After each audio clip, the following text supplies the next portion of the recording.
तो चलिए अब मैं प्रश्नावली 11.1 के पहले नंबर क्वेश्चन को देखता हूँ। तो पहले नंबर क्वेश्चन में क्या कहा गया? तो भाई पहले नंबर क्वेश्चन में हमसे कहा गया है कि 7.6 सेंटीमीटर लंबी एक रेखाखंड खींच दो और उसे 5:8 में विभाजित करो और दोनों भागों को मापना भी है। तो मैं एक काम करूंगा, मैं 7.6 सेंटीमीटर एक लंबी रेखाखंड खींच लूंगा। तो ये हो गई हमारी 7.6 सेंटीमीटर की, और इसे मैं एक नाम दे दूंगा AB।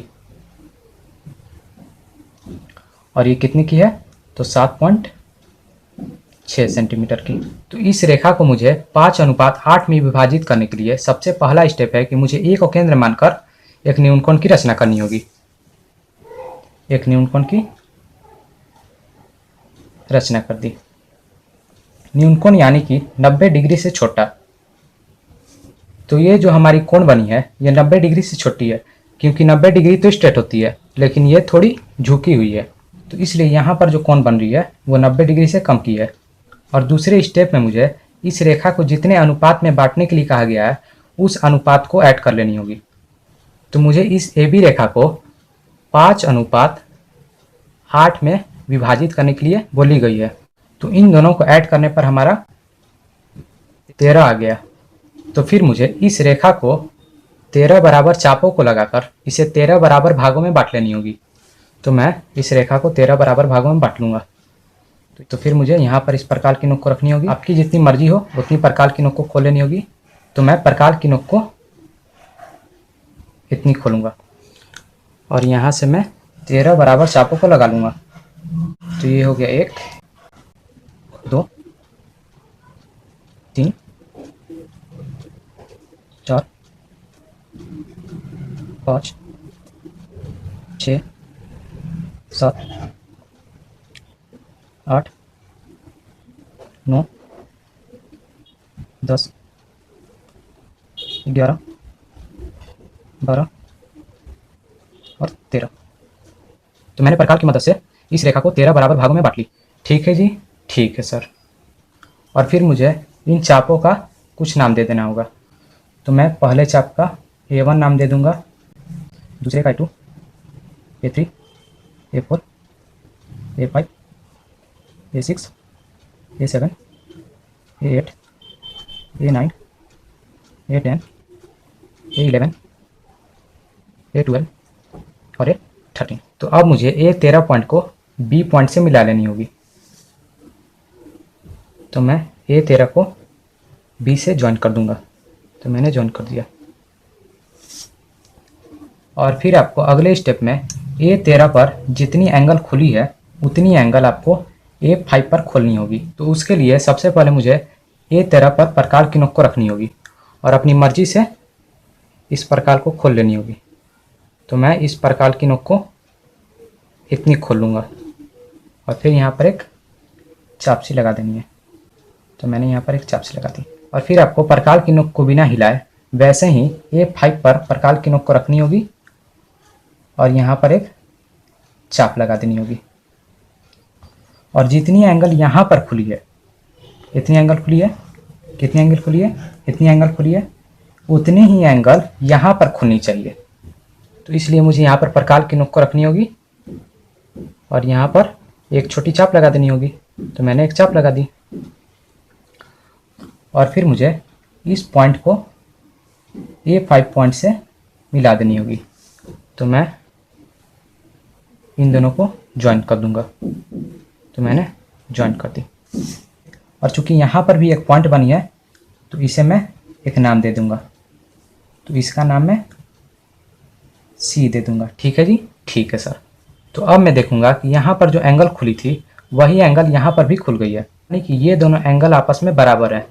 तो एंगल बराबर होने के कारण A5C और A13B रेखा आपस में समांतर होगा। और इस आकृति को भी एक बार आप देखिए तो ये आकृति एक त्रिभुज की आकृति है और ये एक AB-A13 त्रिभुज है। और इस त्रिभुज में A5C रेखा A13B रेखा के समांतर है। तो हमने थेल्स प्रमेय में पढ़ा है कि यदि किसी त्रिभुज के किसी भुजा के समांतर कोई रेखा हो जाए तो वो रेखा त्रिभुज के आमने सामने की भुजाओं को बराबर अनुपात में बांट देता है।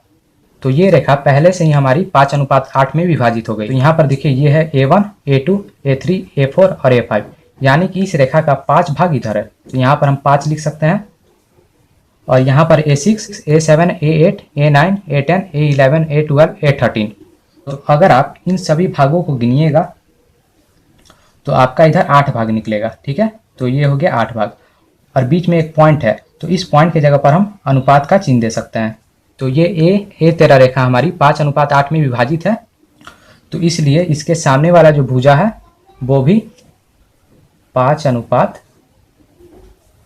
में विभाजित हो गई है। तो मैंने इस प्रकार से इस AB रेखा को 5:8 में विभाजित कर लिया है। तो सवाल में दिया गया था सर कि इस AB रेखा को 5:8 में विभाजित करने के बाद इस रेखा के दोनों ओर को मापिए। तो मैं इसके दोनों भागों को माप लूँगा। तो ये वाली हमारी भाग हो गई 3.2 सेंटीमीटर और यहाँ से यहाँ तक की हमारी भाग हो गई 4.4 सेंटीमीटर।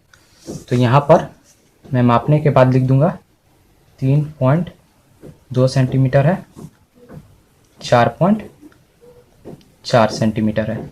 ठीक है, अब हमारा एक लास्ट काम बच रहा है कि इसमें हमने जो जो रचनाओं को किया है उसको रचना में लिख लें। तो आइए उसे भी हम यहाँ पर लिख ले रहे हैं।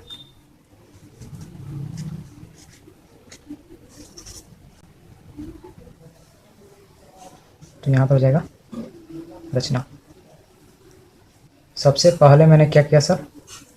तो सबसे पहले मैंने एक AB रेखा 7.6 सेंटीमीटर खींची। तो यहाँ पर लिख दूंगा एक AB रेखा 7.6 सेंटीमीटर खींची। और दूसरे में हमने क्या किया सर? तो दूसरे में मैंने A को केंद्र मानकर एक न्यूनकोण की रचना की। तो यहाँ पर हो जाएगा A को केंद्र मानकर न्यूनकोण की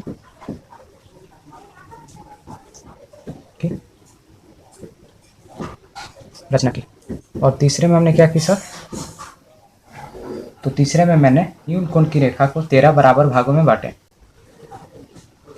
न्यूनकोण की रेखा को 13 बराबर भागों में बांटे। और चौथे में मैंने क्या किया सर? चौथे में मैंने A5 को C से और A13 को B से इस प्रकार मिलाया ताकि A5C और A13B आपस में समांतर हो जाए। तो यहाँ पर मैं लिख लूँगा कि A5 को C से और A13 को B से इस प्रकार मिलाया कि A5C समांतर हो जाए A13B के। और पाँचवें नंबर में हमने क्या किया सर? तो पाँचवें नंबर में मैंने दोनों भागों को मापा। तो हमारा एक भाग 3.2 सेंटीमीटर आया और एक भाग 4.4 सेंटीमीटर आया। तो यहाँ पर मैं लिख लूँगा मैंने दोनों भागों को मापा, जिसे कि एक भाग 3.2 सेंटीमीटर आया और दूसरा 4.4 सेंटीमीटर। तो मैंने रचना को भी लिख लिया। तो हमारा प्रश्न नंबर 1 यहीं पर समाप्त होता है।